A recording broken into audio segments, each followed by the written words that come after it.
everyone, my name is Kat Savage and I'm a professional artist, clinical hypnotherapist and well-being expert working with those in the creative arts sector. In my line of work, I get to meet some amazing, colourful people, from actors to artists, people who live their lives by their own rules, fueled by passion and determination to bring their unique talents into the world. I wanted to discover what it took for people to leave the usual 9 to 5 and hop on a dream, to capture their bravest moments and share these meaningful conversations with you, so that together we can explore the ideas, emotions and moments that could potentially change our lives too. So let's keep talking, have some fun and enjoy the show.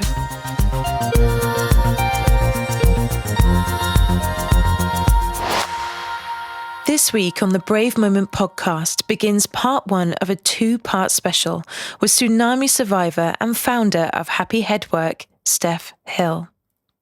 Steph was a psychology graduate teaching in Southeast Asia when the 2004 Boxing Day Tsunami hit, leaving her with life-threatening injuries and killing her partner. Suffering with PTSD, she decided to take charge of her own recovery and embarked on a personal journey into the neurohealth sciences, allowing her the opportunity to self-rehabilitate. Since her recovery, Steph took on a master's in disaster management and sustainable development, allowing her to work with NGOs and UN agencies across the international development and humanitarian sectors. This is a very special interview, and it gives me great pleasure to introduce you to the inspirational Steph Hill.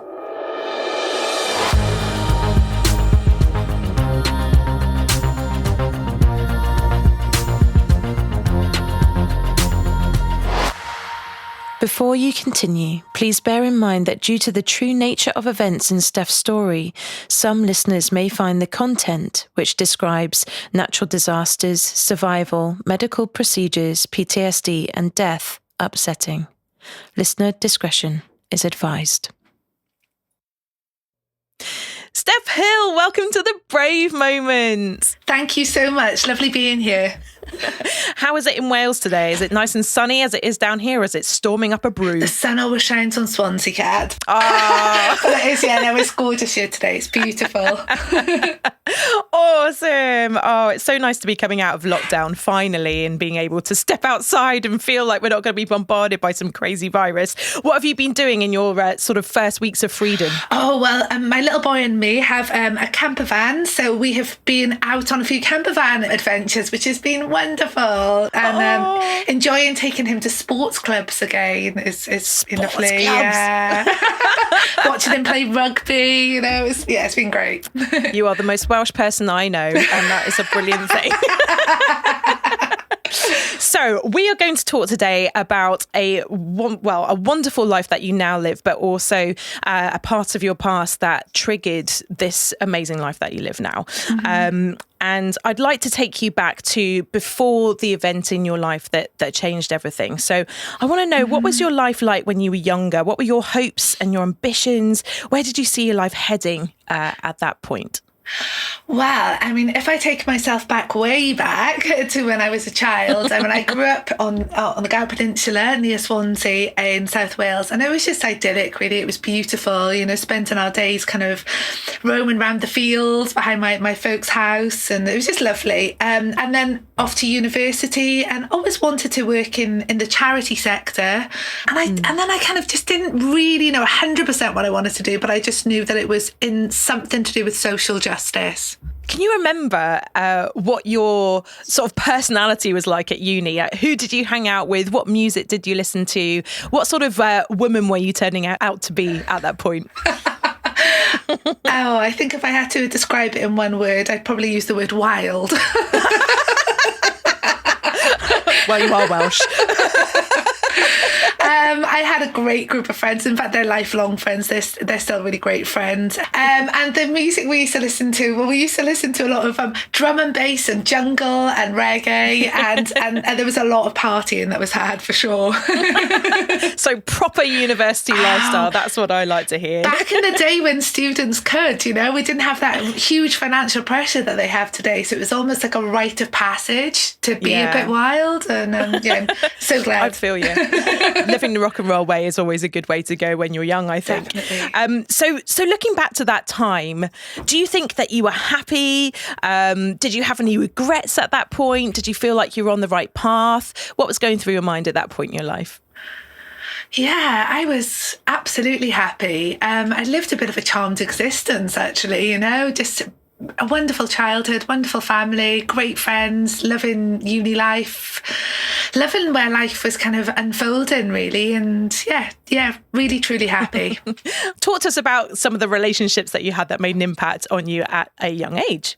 So grew up on a street where it was a street full of lovely boys, actually. And the only girls were me and my best mate, Leah. And then off to university. And like I said, made real lifelong friends. I met Chris at university, and I'm talking about relationships. He was and will always be one of the most impactful relationships in my life, for sure. We fell deeply, deeply in love. And then me and Chris decided, we made the decision to go to work in Taiwan as English teachers. We really wanted to travel the world after university, but we were skint, as most students were. And so I looked online and thought and found out all about English teaching and managed to land us a job in Taiwan. So off we headed to Taiwan and taught English there for 18 months. That's amazing. When you got there, how did you feel and what did you hope it would be like? Really excited to be on this adventure with the love of my life. It was somewhere different to anywhere else I'd ever been. And we had this amazing apartment which looked over the jungle. Well, the beautiful forest, and lived just down the valley away from this monastery. And every day we would hear the monks chanting, just floating down the valley, which was wonderful. And in the evenings, if you turned the light on in the apartment, then all these amazing bugs would stick to the window. And it was just amazing. Really enjoyed just teaching, and we planned then to sort of continue this adventure. We eventually wanted to come back to the UK, but we had a good few years left in us for seeing all of the world, really. So we both enjoyed teaching and decided to continue our journey with teaching and work our way around the world teaching English. So whilst you're out there, something big happened in your life, didn't it? So why don't you tell us what happened and what impact it made upon you? After we left Taiwan, so we were out in Taiwan for 18 months, and then the next stage was to travel around Southeast Asia. And we took a few months out to have a holiday traveling around Cambodia, Vietnam, Thailand and Laos. And then we were meeting my family, so my mum, my dad and my brother, for Christmas. And we met them on an island in Thailand called Koh Phi Phi. And we had the most idyllic Christmas. It was wonderful. Christmas Day was spent, we hired a boat and we travelled around to the islands, drank lots of local moonshine and danced around to a reggae band in the afternoon. It was just wonderful. But then we woke up on Boxing Day morning to this almighty noise of screaming. And first of all, I thought it was a celebrations going on. But then the screaming turned into a huge rumble, almost a bit like the sound of the tube train coming in London, but louder. And the whole place started shaking. And we now know that what that was the 2004 Boxing Day Tsunami. That's a big life event, not only for just you as a person, but for the whole entire world. I mean, I can remember that event really vividly, just watching it on the news and thinking, oh my God, what? It just seems so surreal. Tell us what happened. How are you feeling? Take us through that moment if you don't mind. There was myself and Chris in one bungalow, my parents in the next bungalow, and then my brother in the third bungalow along. So in my bungalow, me and Chris were laying there, and everything started then just shaking. The whole bungalow started shaking to the point that first of all, the pictures started swaying, then the roof started jumping up and down. Chris sat up at the end of the bed and just kept on looking shocked, kept on looking towards the window, looking at me, towards the window, looking at me. And I was kind of physically stuck to the bed. I don't know what happened to me. I was paralyzed by fear, couldn't move. And something inside me just told me to just keep the cover that they put on hotel beds over me. And I kept saying to Chris, lay down, lay down. But he was paralysed with fear himself and just kind of looking at me, sat upright. And then the next thing was a huge wall of water just broke through the whole bungalow, just smashing it all apart, taking me with it. And I felt myself go through, first of all, the wall into the bathroom, and then I felt myself hit and break through the wall outside of the bathroom as well. And then I was in a huge washing machine of tsunami, of all sorts of things. Finally, it kind of stopped and I was trapped underneath the water. And then there was a second kind of push. And again, eventually that kind of stopped. And as all this was going on, it was, in terms of what was I thinking and feeling, it was really, looking back, it was quite interesting because it was chaos, absolute chaos.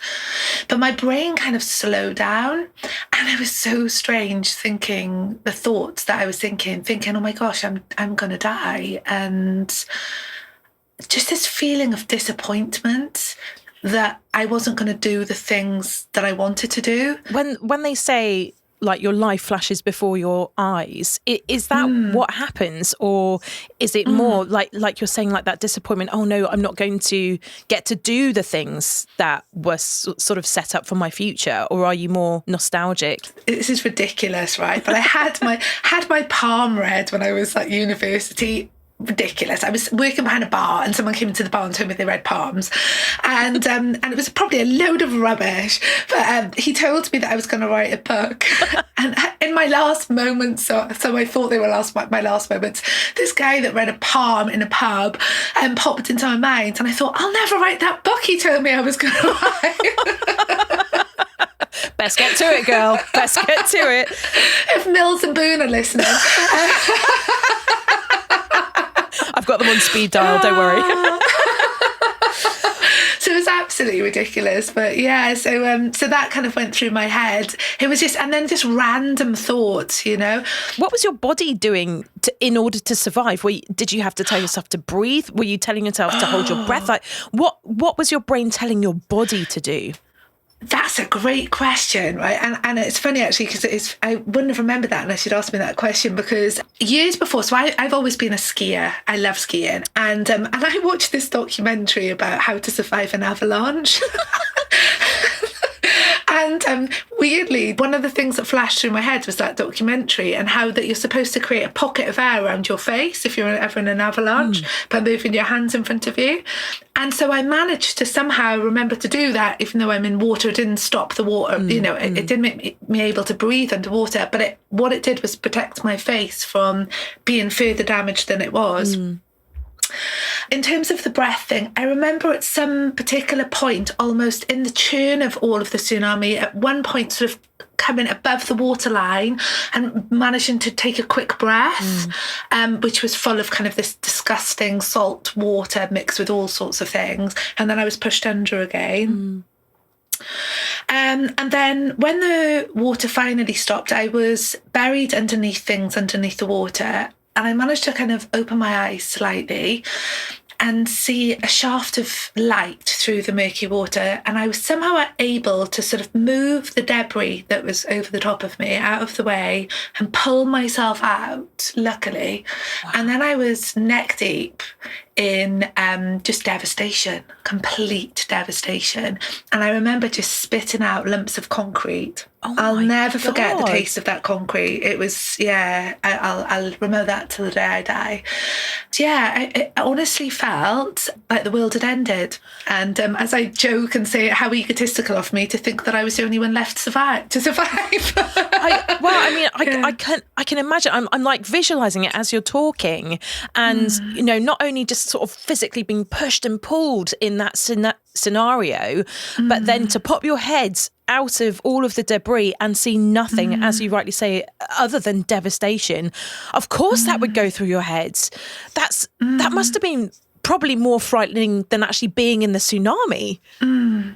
Yeah, it was. Yeah, it absolutely was, because a few minutes later, I started to process things. But at that particular moment, I think it was just self-survival kicked in.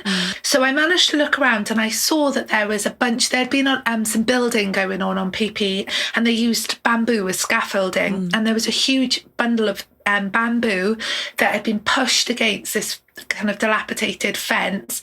And then when I looked at that, I looked up and I realised there was still some buildings standing where people were up on the roofs and things. So I managed to pull myself out. I was completely naked because I'd been in bed. Pull myself out and basically just crawl across unspeakable things to get to this bamboo.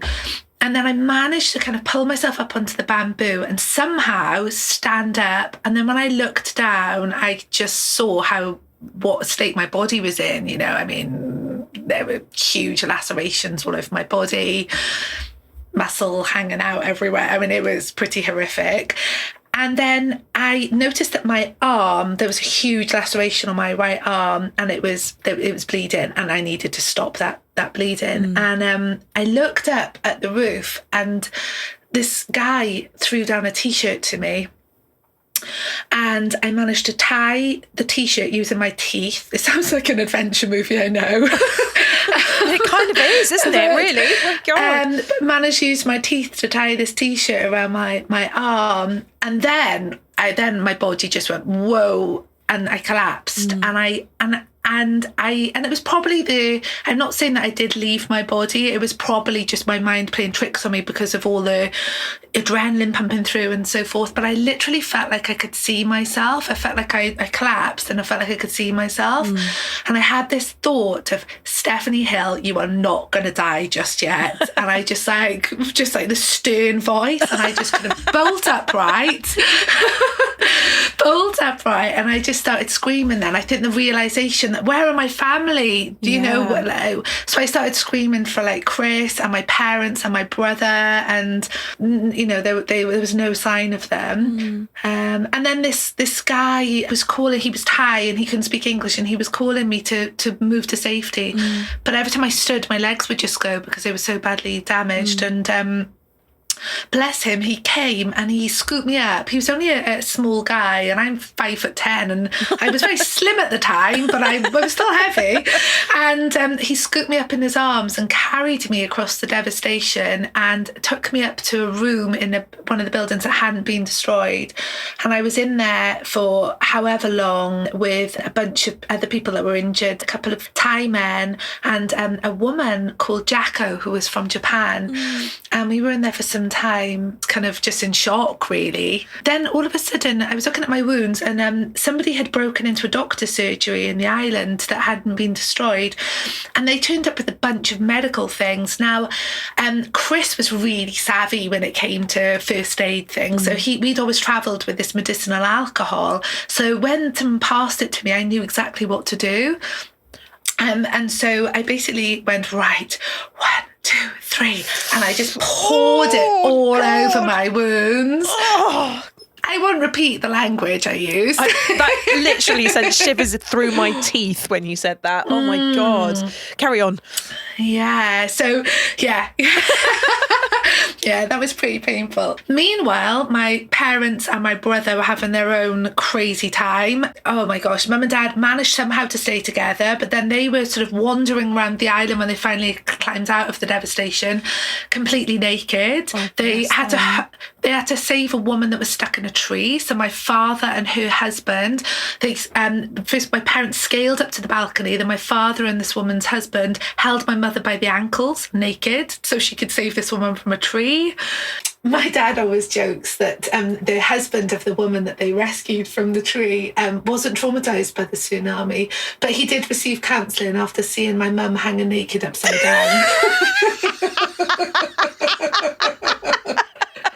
Your dad sounds like a freaking legend. Oh, eventually I heard my mum calling my name, so I shouted, "Mum!" and her and my dad found me. That's incredible. I mean, considering the situation that you were in, I can't imagine what it must have been like to hear your mother's voice just shouting back to you. That must have broken your heart. Oh my gosh. Do you know, just reliving it now, and I've got goosebumps all over my body just remembering that moment. Yeah. And actually then they came up to find me in the room, but then they said, my mum said to my dad, "We're going to have to get something to move Steph into to get her up to higher ground because she can't walk." So Dad went down to find a baggage trolley. There's no cars on PP, so there was lots of baggage trolleys everywhere. And Dad went down to find the baggage trolley, and just at that moment, my brother walked past with not one piece of white in his eyes. He'd come so close to drowning, his eyes were completely red. Red. Goodness. Bless him. So we then manoeuvred up to the hillside to it was a reggae bar that was high enough on ground to have not been touched. And we spent the day there, and my father and my brother just kept on going and looking for Chris, just searching. And we can find him. I can't imagine what that must have felt like, knowing that, you know, your family, the rest of your family were safe, but Chris was still missing. What was going through your mind? How did you cope with that? Just complete panic. But I just knew that he was alive in my heart. I was like, I'm sure he's alive. I'm sure he was alive. I think now in retrospect that was my body's way of keeping me alive, really. We spent the whole day there, and there was this amazing woman. I'd love to actually find her someday. Her name was Angelica, and she was a medical student who had been out offshore diving when the tsunami hit, so hadn't been injured by it. She spent the whole day kind of tending to everyone that was there. No rescue boats came, but sort of as the day was coming to darkness, a tourist boat was chartered to come to the island and rescue some people. But obviously there was a call to be made on who was going to be put on that boat, and she made the call. She said only those that are not going to make it through the night are going to go on this boat. So she came over to me and said, "You need to get on this boat. You're not going to make it otherwise." Oh my goodness. I can't imagine what that must have done to your insides. You must have been like, yeah, of course I'm going to make it. Of course I am. That's what I would be thinking in my head. But equally, hearing that from a professional must have made you doubt that. Yeah, it did. To be honest with you, I think it probably was harder for my mum to hear that and my parents, and my dad and my brother, because I think I was just mindset on, I'm not leaving here without Chris, you know? Yeah. So long story short, my parents had to stay on the island for the night because they were badly injured, but they weren't one of the ones that, it could be fatal. Yeah. I asked if my brother could come too, because I just didn't want to go alone, So my brother came with me, and these guys put me on an old door and carried me across the island to the other side of the island, and it felt like something out of a war film. It must have been so surreal. And all the time I just kept on shouting Chris's name because there was pockets of people and little fires going on everywhere and stuff like that, you know. So I was shouting Chris's name in case he was somewhere on that sort of journey to the boat. At one point, one of the guys got tired, so my brother offered to take the corner of the door, and I said he can't take the corner of the door because he's injured himself. And my brother was like, "Shush, Steph, shush." And I was like, "If you don't put that door down now, I'll roll off here and crawl out on my belly." That doesn't sound like you. They went, "Is your sister always this bossy?" And he went, "Oh, you don't know the half." So we made it to Phuket. They took us to Phuket, and I was put straight into surgery as soon as we arrived. What happened when you were in surgery? Were you conscious? Were you unconscious? Did your body finally sort of give in and surrender to the situation? Were you able to sort of release some of that fighting spirit so that people could do their work? What was going on? I've got so many questions, Steph. No. So many questions. No, I love it. I'm just laughing because actually one thing about my family, we always find something to laugh about, even in the most randomest times. So basically, as they were taking me on this, it was very panic stationed, getting me on this like kind of what they call, the wheelie bed things to get me into surgery. Yeah. And as they're like wheeling me through, all fussing over me, there's a Reuters cameraman with a camera pointing in my face, and someone trying to interview me, and I'm like, and by this point it was all too much, and I started just vomiting, right? And my brother, I was like, John, help me, to my brother, and he was like trying to bring humour into the situation. So he had just started a business at that point, and it was called Banter Club. It's no longer, it was kind of one of his younger businesses, and it was called Banter Club. So John said, use this as promotion, Steph, say banterclub.com. so I was laughing, being sick, and looking at the camera going, banterclub.com. Oh my God. Which is ridiculous. And then bless him. So I got put into surgery, and they told him when I was in surgery that they didn't think I would walk again because of the damage to my spine. Did you hear that? Did you hear them saying that? No, I was unconscious. I was under anaesthetic, general anaesthetic. Yeah. And I woke up from there. I woke up from that. Literally, I woke up being put onto a plane. So I didn't wake up in the hospital. I woke up being put onto a plane. Which was so nuts. What? Yeah. It was weird. Yeah. So was this plane going back to the UK? No, was it going to another part of the island? Where were you going? It was going to Bangkok. So they were sending me off to Bangkok. So me and my brother then were sent off to Bangkok, and then I had 6 days worth of surgery. I was in intensive care the whole time, couldn't eat or anything in between. Kept on getting my brother to sneak me lemons so I could lick a lemon. Just get some taste. So many jokes, so little time.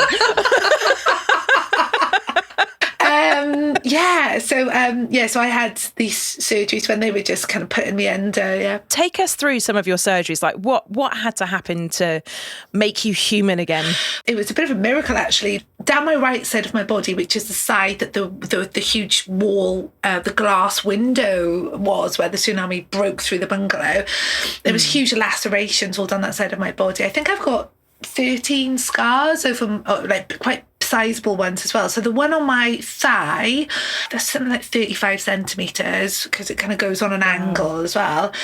That one it stopped a millimetre away from the major artery. The one on my arm that I mentioned that I tied the t-shirt around, that also stopped a millimetre away from the major artery. Oh my goodness. It's nuts. And then the one on the back of my foot, which is where near the Achilles heel, that was a millimetre away from the Achilles tendon, sorry. You are literally a living miracle at this point. It was just very, very lucky, wasn't it? Yeah. And but I had lots of other ones all over the body as well, but they were kind of they're my sort of my more sort of impressive ones.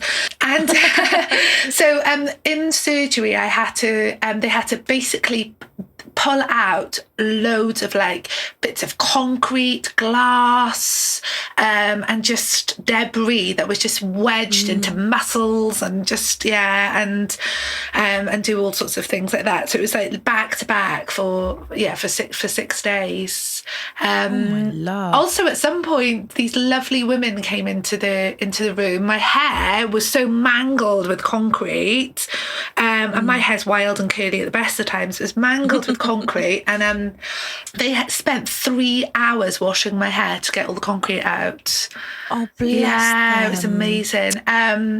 But after 6 days, the surgeon said, we can't put you to sleep anymore, because if we do, then your heart is probably going to give up. So we're going to have to fix you when you're awake. So I was like, okay. So I would go down to surgery every day, and I would insist that I hoiked myself from the bed over to the other bed, because it kind of gave me a sense of empowerment, and a bit, which I needed at that moment. Because meanwhile, you know, my Chris is still missing. My mum and dad, they had to get airlifted the next day in an old MASH helicopter. Over to Krabi. My mum was put into surgery. So she had horrendous wounds as well. And then my gorgeous father stayed down in that area. They flew my mum up to Bangkok so she could be with us, and so she could be treated. My father spent the whole time in the south just searching for Chris. And so meanwhile up in Bangkok, I was having to have these surgeries as I was awake.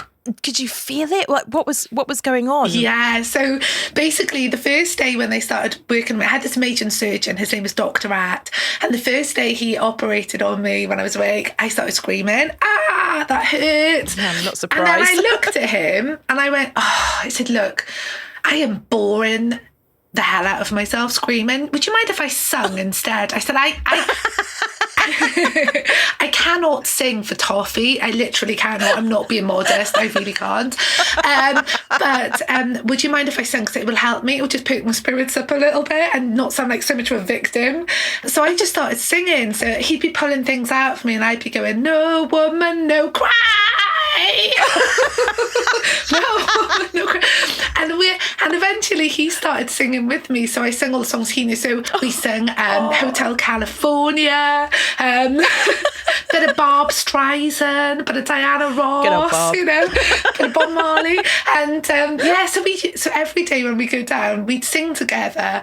And it was great, actually, you know, because it was just a way of letting him. That poor guy was working 24/7. And then we got to the last day and I was feeling a bit pathetic, to be honest. And I laid there and I started singing Amazing Grace. I still cringe at that. I still completely cringe about it.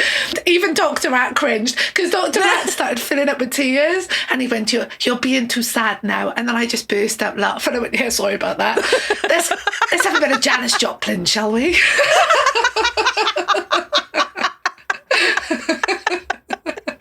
Oh my God.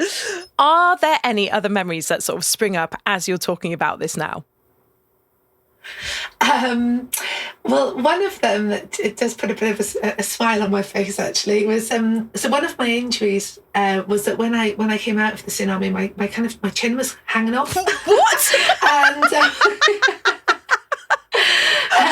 had just a bit of laceration in it, and it was kind of hanging off. And so they had to do a bit of plastic surgery on me when I was in hospital. And when the surgeon, eventually I needed to get the stitches out. So I went down to surgery to get the stitches taken out. And the plastic surgeon, poor guy, was probably exhausted. They put anaesthetic in me, so I was all numb around my face. And as he was taking the stitches out, he slipped and cut me on the side of my cheek with his scalpel. And bless him. And he went, I'm so sorry. I've cut you on your face. And I was like, I couldn't move my mouth. So I went, it's all right, don't worry. And he went, but you could sue me. I'm so sorry. I went, I'm not going to sue you. Don't worry, it's fine. Just another scar. It's fine. Oh, Steph, that's... As we're talking, I'm actually holding my chin. So what happened next when that final day of surgery was done? What happened next? What was going through your mind? Like, could you focus more on the Chris situation then? Were you wanting just to go home? What was going on then? I wanted to go down to the south and dig with my bare hands if I had to. I wanted to find him. My father bless him, had just been, like I said, searching morgues. He had to like sleep on the floor in a monastery because there was no beds. And, he had a crazy time himself down there. And it got to New Year's Eve and Dad had phoned and said, I'm just having no luck here finding him. And my father's injury was getting infected as well. And so my mum said, Steve, you're going to have to come up, to Bangkok. And he said, I just can't face my little girl and tell her that I can't find her partner. Oh my gosh, that's heartbreaking. I mean, just hearing that now, I'm starting to well up. Just thinking about, just that situation. Sorry, no, it's all right. I just welled up then as well. And so I said, oh my gosh, of course, tell him he must come, because he's so precious to me. And so my father came up and we were all together, and eventually then we were able to fly. And I said I didn't want to leave until Chris was found, but they kind of talked a bit of sense into me and said, look, you're not going to help. You're not going to be able to help. You're so badly injured. You're not going to be able to help with the search. You're going to hinder it, if anything. You've got to leave it to to the experts. And we are best off kind of taking the pressure off the resources here and going home. And it was a really hard decision to make to get on that plane. How did that feel, going back home? Did it feel like you were returning to a movie set? Like, what happened next? How did you have to confront your trauma in a normal, and I put that in quote marks, surroundings, in somewhere that you considered to be your home, your roots? Like, what was going through your mind? How were you feeling? That's a great question, actually, because it was my home. It was where I grew up in Swansea, but I had left there several years earlier to go off to uni, and then I'd left uni almost 2 years by this point, left the UK almost 2 years ago, and it had been living in this kind of world with Chris, so it felt strange. And actually coming back to Swansea, although I had my family with me, a lot of my close friends were had all gone off to uni and then dispersed to other places in the world. So although I knew lots of people here, I didn't have any close friends here anymore. So it felt lonely for me, actually. It really did. Although I had my family, which was wonderful, it did also feel lonely. I was, at this point, the trauma hadn't set in. I was just clinging on to hope. I kept on hearing random reports of people being found defying all odds. And I thought, if that's going to be anyone, that'll be Chris.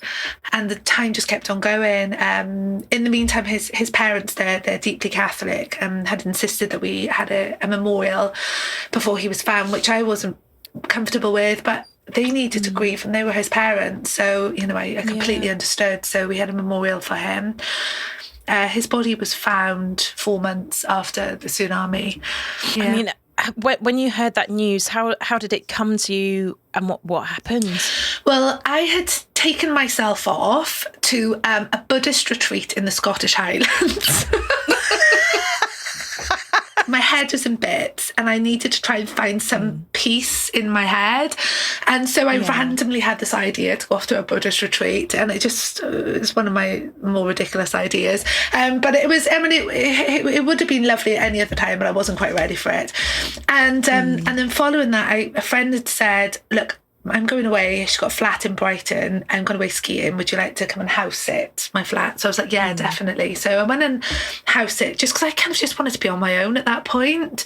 Understandably so. Yeah, I almost, So I was there, and one day a friend who also lived in Brighton had come over to have some food with me, and there was a knock at the door. And as I walked down the stairs to answer the door, I opened it, and my parents and my brother were there. And they just looked at me and they went, they found Chris's body, darling. And I just collapsed. I completely collapsed onto the floor, and I just felt like the whole world had kind of been wiped from under me. That was the hardest moment. I think that was the hardest moment of my life, that moment. Yeah. I'm just listening to that now and thinking, thinking about Tim, thinking about the people that I love and having to receive that news. And I mean, in some way that must have been worse than being in the tsunami, because of that emotional connection. 100%. What did you have to do to literally get back up on your feet? Well, luckily, like I've said, I've got the best family. They kind of picked me up and sort of guided me up the stairs. And then my father turned to my brother and said, get down the off licence and buy this girl a bottle or two of wine. So I hope he wasn't stingy and he bought you good wine. Honey, we're never stingy on wine. Oh, good.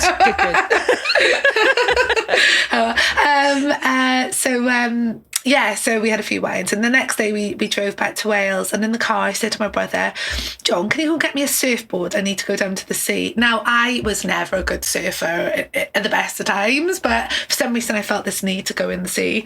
So my brother, after much persuasion, organised that for me and took me down to the sea, and I got in there and I screamed blue murder at the sea. I literally let it rip, and I would try and catch a wave, and then I would fall off, and then I would get back on, and my brother would say, you okay, had enough yet? No, I haven't enough. Rah! And I was just like fierce. I look back now, God knows what people thought of me. And eventually, just battered and exhausted, my brother just kind of helped me out of the sea and took me home. I'm just listening to that and I'm thinking, you know, people that are listening to this thinking, how did she find the courage to get back into the ocean? Like when you saw the sea again, what happened before you rushed into it? Oh, just pure anger drove me. Pure anger. I was so angry. That was definitely my main emotion. I was so angry at the sea that I was completely driven by it. I was like, you're not going to take away from me, you're not, you've taken the love of my life, and I'm not going to be scared of you. And just that's the way that my grief was coming out at that point. It came out in different ways at different points on my journey. But at that point, it was anger. It was, yeah. When you'd got out of the sea, exhausted and released, I imagine. Yeah. What did you feel then? Did you feel like you had some sort of closure? Did you feel empowered? What was going through your mind after that event? I definitely did not feel closure. I felt some release. I definitely felt some kind of release there. And I felt like part of it, I'd faced a little part of it. Not long afterwards, so we just found out that his body had been found, but then his body returned the week after, which happened to be on his birthday. So his body returned to the UK on his birthday, the 13th of April. That number follows me around everywhere. Yeah, so I was obviously unable to see his body because it was so badly damaged. But I spent some time in the room with his coffin and got to say a few things, and I sang him a song. What did you sing? Because he hated my singing. It's the final revenge. It was just always a joke between us how bad my singing was, and I always used to sing this song called Bobby McGee by Janis Joplin every morning, and he used to wind me up about it, so I sang that to him, and and then we had his funeral, so I think a week later, and that gave some closure in some ways in terms of the hope. The hope that he was still around, that was closed. How did you begin your journey to sort of self-rehabilitation at that point? Now that you knew that Chris wasn't coming back, what did it take to get yourself back into the swing of life again? Wow. And find some normality? Well, this is when the fun really began. I'm being sarcastic. So basically, with that, I started really then experiencing PTSD. Started having panic attacks, terrible nightmares, just feeling really socially anxious, flashbacks where I would taste that concrete taste and the feeling of salt water in the back of my throat. Literally, I'd be sitting there and I could literally envisage a tsunami smashing through the wall. And I actually remember going for an interview to go on a postgraduate course 2 months after Chris's body was found, because I kind of thought I needed to sort of focus on moving my life forward in some shape or form. And I was there getting interviewed for the course. And as I was there, I could literally envisage the wall crashing through. But I somehow managed to keep it together and get on the course. What was the course? It was a postgrad in teaching adult English. And I came top of the class in the end, somehow. God knows how. So I was dealing with these horrendous this horrendous trauma. So I went to my GP and I begged for help. I asked for some counselling, and they sent me to see a psychiatrist, and the psychiatrist listened to me for an hour, and I told him all about what had happened. And at the end of it, it felt quite cathartic. And I said, so next week, same time? And he said, no. And then he said, well, now you've got to go on a waiting list. And I said, wow, how long will the waiting list take? And he said, at least 18 months. And I was like, did you just hear what I've told you? And he said, Miss Hill, I did, and I'm sorry for what's happened, but there are many people in Swansea that have mental health issues, and there are not enough resources. So I'm afraid you're going to have to wait like everyone else has to. And I was just blown away by that. But he said, but we can offer you some antidepressants in the meantime. And not that I'm against people making that choice if that's right for them, but for me, I had a psychology degree. That was what I'd studied at university, and I knew a fair bit about these things. So I said, look, I don't want to go down the antidepressants route if I don't have to. I'm certainly not going to wait around for 18 months for someone to help me.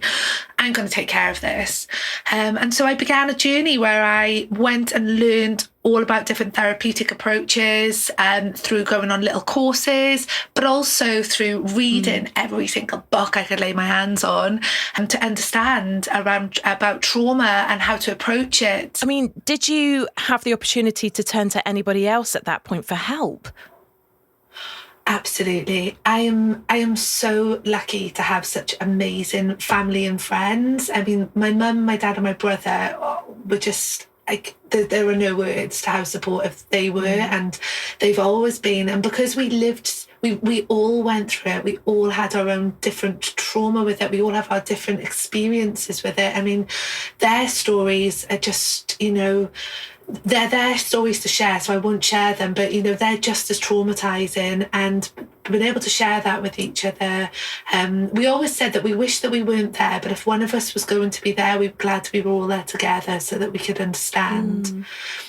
And as well as that was, I have to say, my best friend, Georgie. Shout out Georgie Palmer. Amazing. Yes, absolutely. She was amazing and always will be amazing. But she was just, had endless patience and endless compassion with me, and would just listen and support, So I was very lucky. I didn't have, trained counsellors to help me, but I had amazing family and friends around me. Can you remember some of the books that you read? Like, what titles stick out in your mind at that point that made a real impact on you? A book by Eckhart Tolle called A New Earth.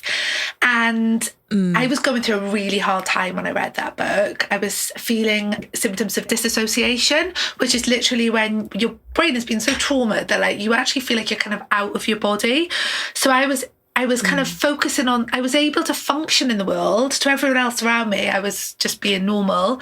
But in my head, I was thinking, gosh, how am I even able to speak?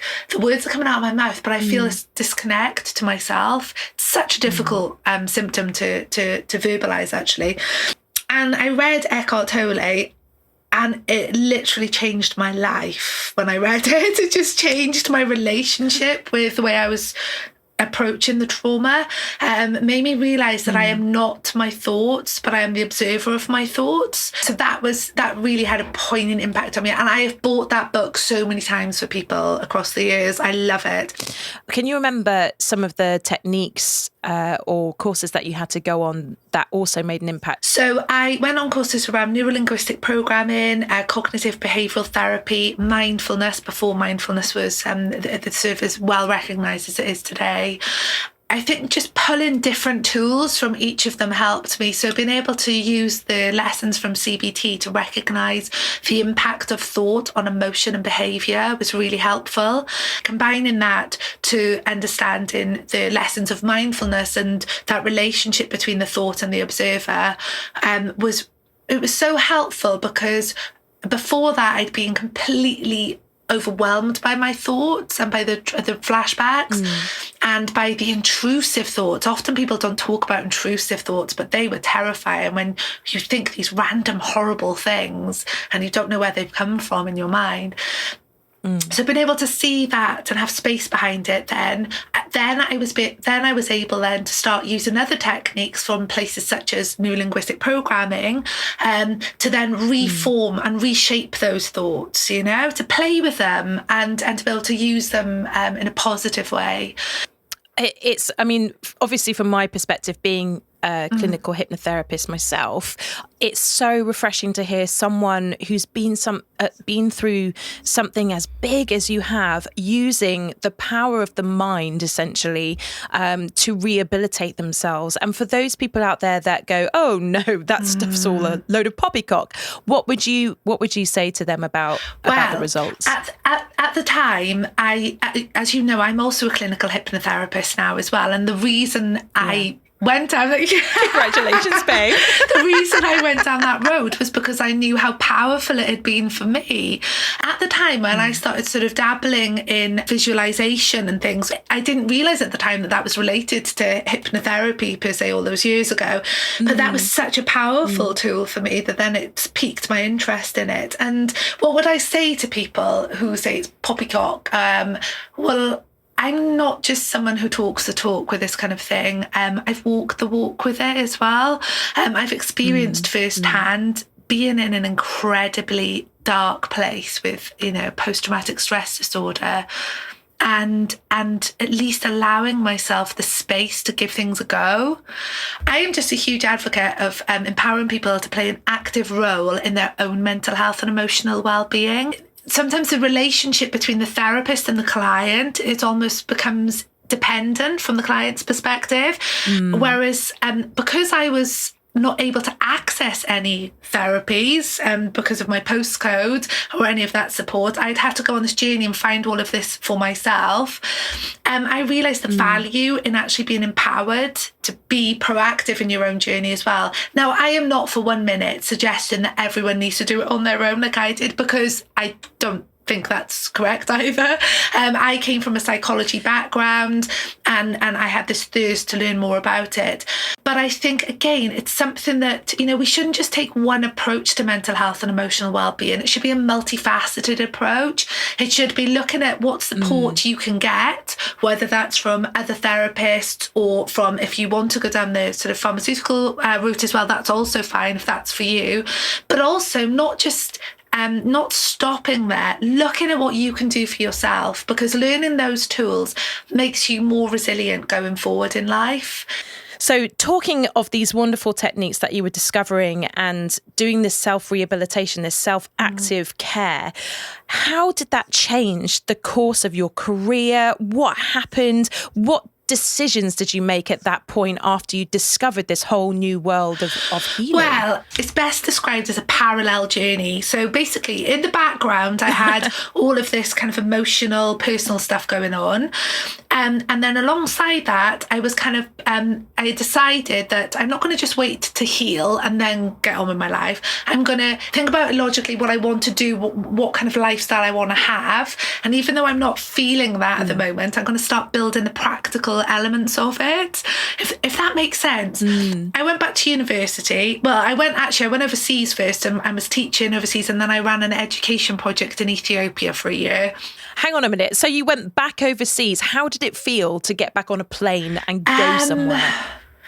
I was going through the motions and I just knew I knew I couldn't stay still with my healing journey. I knew I couldn't just stay in one place and sort of focus on me, because I would have got lost in the whole process. I think it would have been too self-indulgent almost, So I kind of needed that to kind of be going on while getting on with life as well, So it felt like the right thing to do. So I went to live in Ethiopia, which was amazing, and spent a whole year over there running an education project.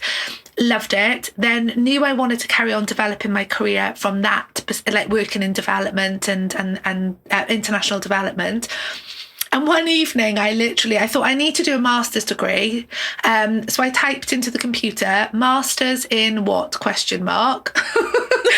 a bottle of beer in my hand.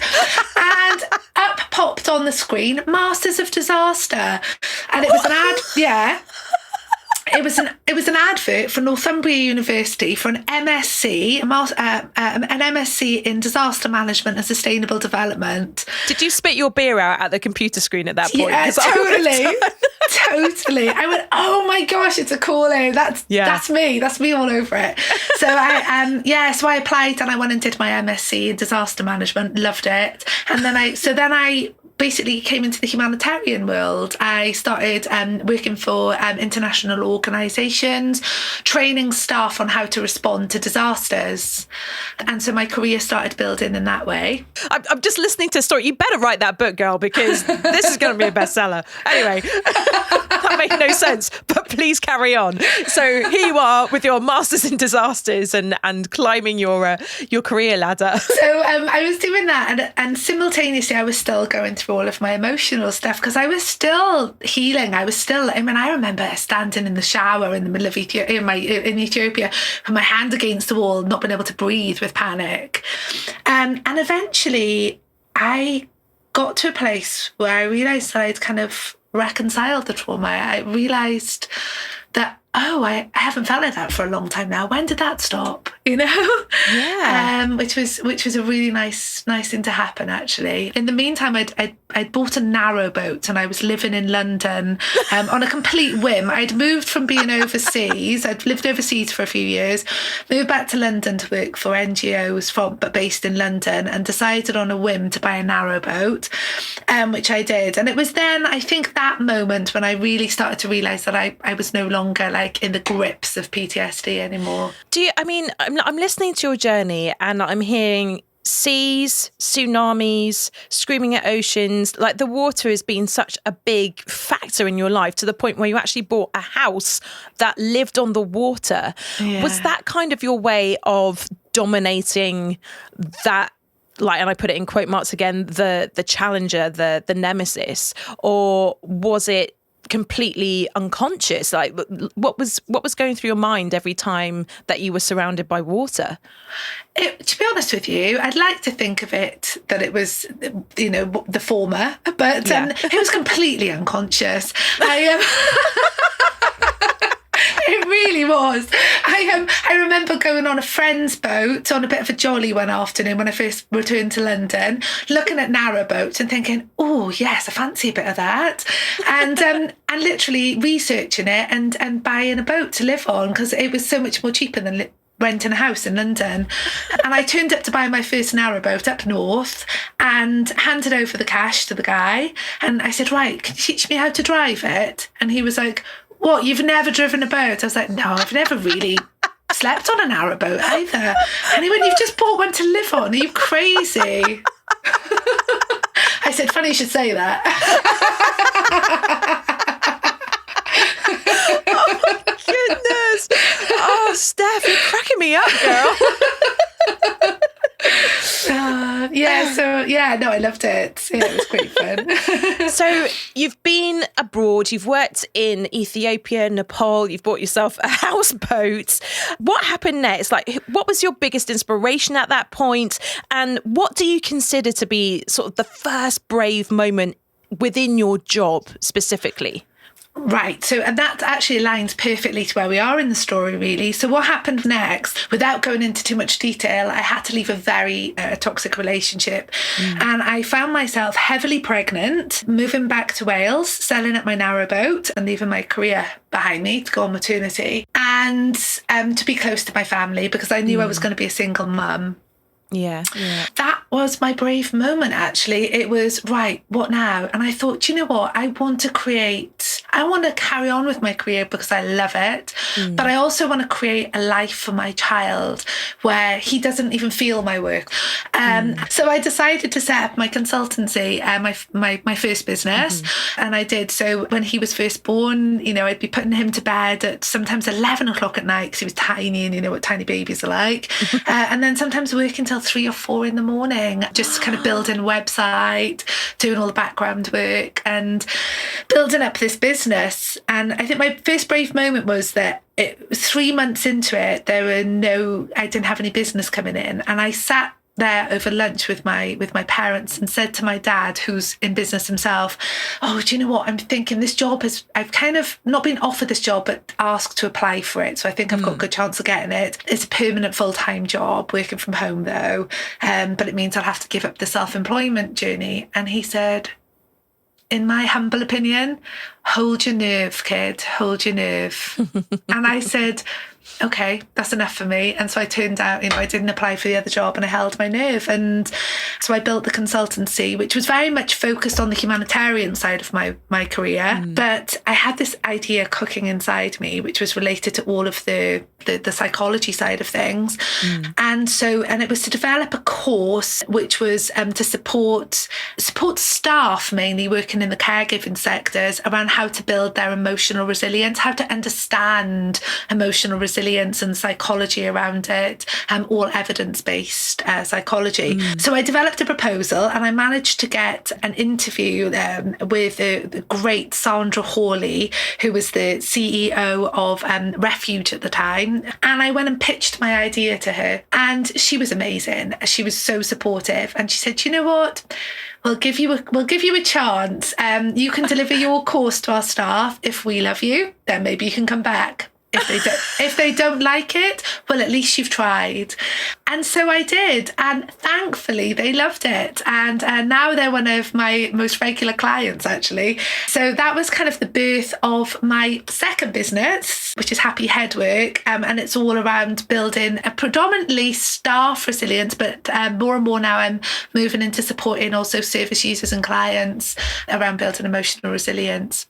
That's incredible and such a well-needed service. I mean, especially after coming out of something like the pandemic and all of that as well. But just from your own personal journey, how did it feel doing that pitch? What was going through your mind? Like, did you know it was going to go well? Like, what did you have to say to yourself to pitch to those people your idea?